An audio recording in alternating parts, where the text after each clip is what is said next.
I came across a posting about Osora and people were shouting, BL, BL, BL. Call me shallow, any murky sign of a BL, I will be clicking in. Osora seems to be about the concept of an arranged marriage, which is nothing new, but having to say your identity is one thing and being at risk of being killed because of a kingdom being weak is a lot.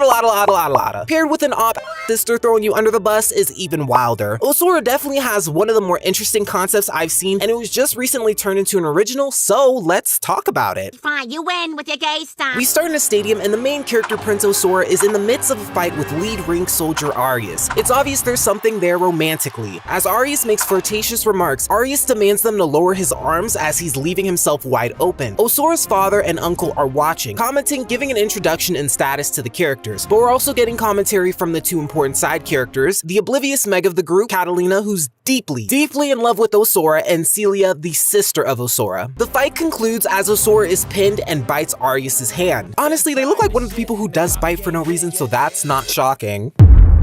They look like they bite, and the fight concludes with him flipping on top of him, but Arius lets him win, while remarking that he's so scary. It's pretty much showing off already who's gonna end up with who in this story, but one of the main points of this story is that Osora is supposed to be wedded off to Catalina. And I say Catalina is the Meg of the story because not only is she annoying, she's really made fun of for her crush on Osora and just strung along. Osora's sister, who's well aware of the circumstances and understands they're not interested in her by any means, instead of being direct, she plays with it because she's an attention seeker. Behold that tea though. Everybody in the house couldn't stand her. I can't stand her. I can't stand her. Another focal point of the story is that Osora is non-binary, or what I read and found off the wikis. What I find interesting about this story is that it's not just, okay, here's a sexuality because we want you to read our story, let's just drop it in just cuz. It's actually playing an instrument in the story. The entirety of the Calaveras Kingdom is so nimble and in need of a prince because, surprise, Osora's mom died at birth.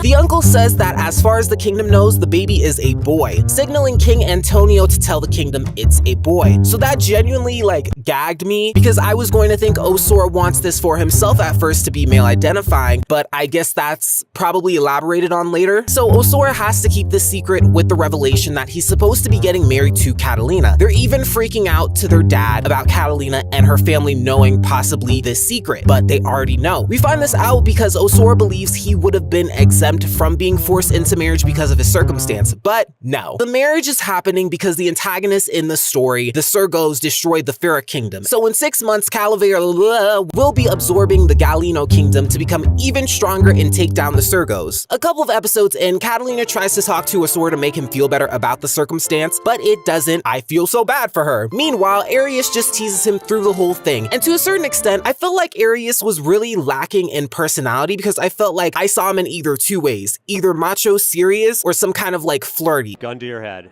Who would you vote for? The gun would go off. Like nothing else besides being some kind of super war machine to protect Osora. But throughout, there's this playful tension and romantic interest between Osora and Arius that pitter-patters. And I feel like this is so frustrating because Osora is so oblivious that even Arius spells it out for him time and time again, but they just don't get it. And it was adorable at first, but around episode 13, I started getting a little agitated. But let me back up though. Episode 4, Osora and Arius are speaking on the balcony. Arius congratulates Osora for becoming a future married man in flirtatious font. And Osora is upset that he can't make his own decision, but Arius flirtingly suggests running away, and what would the kingdom do without their beloved prince? But they're ambushed by some Sergos and one of the leaders, Apollo. Not that Apollo. I'm glad I don't have to worry about that thing anymore. I think it was a pretty solid fight scene. I gotta give them their 9s for their fight so far. Towards the end of it, when Osora is faced with a finishing blow, he hears the Sergos say, "Go ahead and slaughter me, just like your people have done to thousands of Sergos in the past." Shh, just accept it. Suddenly having remorse and not killing him until his father steps in. Apollo flees and takes note of this, and he believes Osora is the key to destroying the kingdom. We get backstory that 25 years ago, humans invaded their homelands. Show me to me, please.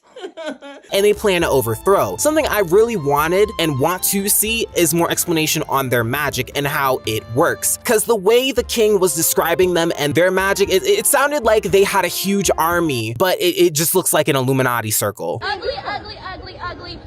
Probably all broke. But one of the Sergos, Sunny, doesn't like the method that they want to take because they're losing so many of their people. And her and Marius are ordered to take care of Arius because they see how close he is to Osora and he's a potential threat. After this later, we go to Arius's room and we see a girl there, no name, No details, nothing. She appears maybe 2 times this far. And I don't know what her point is. I guess she's just there to show, well, that Arias is bi. One really annoying thing is every single character just seems to have a crush on Arias in like at some point or some way, which leads to everyone just hitting on him. Even though he shows remotely no interest in anyone but Osora, they just hit on him regardless. Constant punchline. Especially from Celia. I've been eager to talk about her for a second because I think she's by far the worst character in the story. Like worse intentionally, not like poorly written. Celia was a character I liked for a split second because of how confident she was before Arias. She was like bougie and confident, but I see it now more as so she's lacking attention because she was overshadowed by Osora. She even admits it because I shit you not, their birthday are like within close proximity, so they end up celebrating it together. And I feel like she's secretly an odd because you know damn well that's Osora's friend, and the amount of times he's told you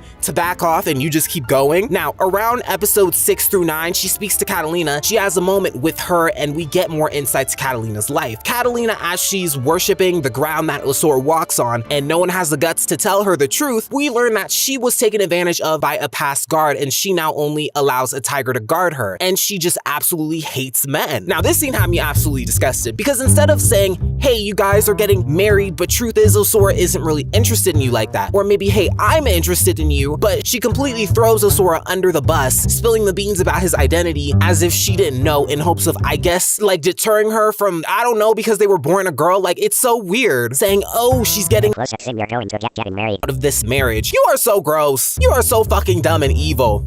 And gross. Just gross. Like, Celia wants the attention on her so bad that following this, she starts getting up and close, berating her with, ooh, what women do you like? That's how I knew she was weird as fuck.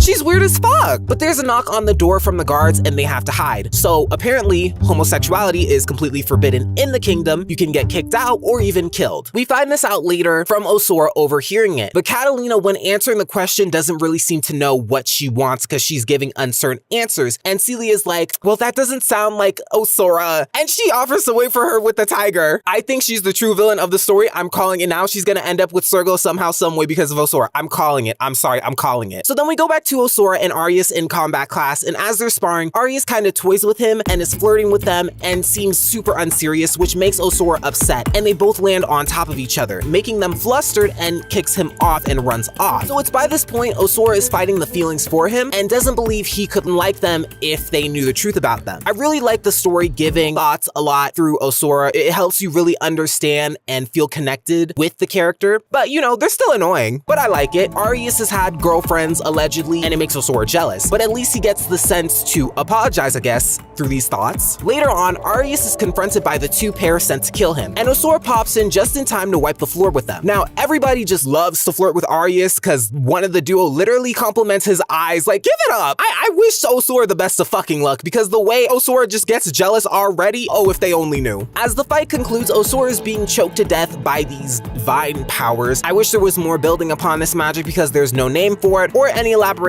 but it looks really cool though. Arias, about to kill one of the pair, stops to save Osora when he notices he's being choked out, and the duo flees Team Rocket style. But as this is going on, Osora lands in Arias's arms. Following this, Osora takes the time to rest with him and apologize. And just when you think you see another ray of emotion, of like forgiveness from Arias, or just something different, it just turns into flirting. Talking about, I'll play the part if you want me to, as the damsel in distress. Bitch, bye. Apollo is sitting in the corner invisibly, calling them all types of slurs in the book. Happy gay month, cause you know you gay. And basically reports back what happened. The fight catches wind back to Osora's father and uncle, and they commend them for being able to stand up for themselves without the guards. Unfortunately, I have to say one of the most fluid and best conversations comes from the king and his brother. They're not all great because at some point there's a lot of class shaming, like with the brother trying to get rid of Arias and making remarks about the king marrying someone of lower class, but the arguments feel kind of real. And as they're welcomed back, Osora and Arias are greeted by Meg, and she hits them with the googly eyes, asking him questions. I'm like, oh my god, is she in love with Arias too? Come on. I almost ended it all, but it just turned into a recount of Osora and Arias' memories through a Q&A, and she just gets quietly jealous. Arias was traded off as a soldier for food and housing as an orphan, and these two have known each other since they were 10, so I guess they're just meant to be. By episode 14, Celia and her annoying ass is deciding what color for the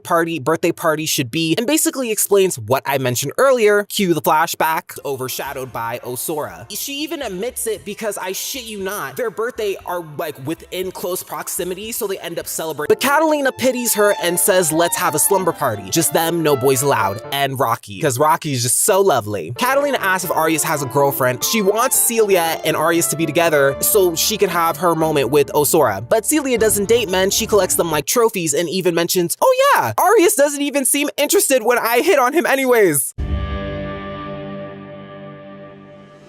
So why do you keep hitting on him anyways? Why do you hit on him afterwards? Moving forward, later on, Osora and Arias are together playing dominoes, and Osora wants to circle back on why did he let him win that match, like 13, 14 chapters ago. And Arias says that he is the only one who likes fighting, and it's fun to see him get mad. He doesn't really answer the question perfectly, I don't know. Osora asks him why, if you train so much, then why did you throw it? Arias says, isn't it obvious? Obviously, the answer is he just wants to protect him. I shouted it before like the fucking dialogue was even finished. He then proceeds to get closer and says, do you think I treat my other friends this way? Well, no, if you have any other friends, we haven't seen any of them. You only talk to Osora. But just as they're about to kiss, hands on the chin, Celia knocks in drunk asking for Arias, as if he wants anything to do with her. And her and Catalina butt in to play dominoes with them. And it's just like this awkward clusterfuck. Osora takes his sister back to her room because she's drunk, and it's just Osora and Catalina. And it's just like this awkward thing of like, oh, pick my outfit, of sleepwear, haha, there's nothing under it, oh my god. Like, I feel nothing but pity, but come on. Later on, we see Osora is just stuck thinking about Arias beating himself up, saying he's messing with them and that they didn't want to kiss them anyways. Bye. And then we see this girl at the end of the chapter, like, who cares about you? Who even are you? You don't even have ears. Osora is one of those series that I think has such a unique concept added to a very common trope. It's already forced arranged marriage / oh shit, we've been lying to the castle, so now we're gonna jeopardize not only your safety, but your actual heart and ability to find love. It's like, let's add more problems to your life. Osora is probably the only character I can perpetually like. Maybe Catalina if she gets pointed in the right direction and not just a cruel joke or just be used as like Celia's ego stroke. But as far as the characters, I just generally don't like Arias, and I hope to see more from the character. He feels like a rock that's just there for the sake of, oh, he's attractive. Punchline, punchline. Okay, next. Even the villains thinks he's attractive. Wow. Like, I want to see more depth with him. But then again, we're only on what, like episode 15, 16, 17? Again, I love the use of the sexuality because time and time again, I will see someone say something about a sexuality in a story just cause, and there's nothing to it. It's a highlight, but adds nothing to the story. This does, however. I'm still a little confused with Osora and how this goes on, so I'm going to wait for more information and keep up. I tried to look more into the character, but couldn't find much. I definitely enjoy the old style look of the webtoon. It's almost like the Prince of Southland for me, but with the Prince of Southland, I can go on day and night about how powerful the coloring is and the rendering and how it just all makes sense and just blends in together with the cyberpunk theme. One really obscure thing I love about the art, however, is the eyebrows. I don't know, I just love the eyebrows. It's so random, but I do. I also love the clothing for the clothing on the men, yeah. I like some of the textures and the rendering within the background. All in all, it's all right. But how do you guys feel about it? You can leave a like, maybe subscribe. Check out the series. Tell me what you think. If you already read it, what do you think? I'll see you guys out. Bye.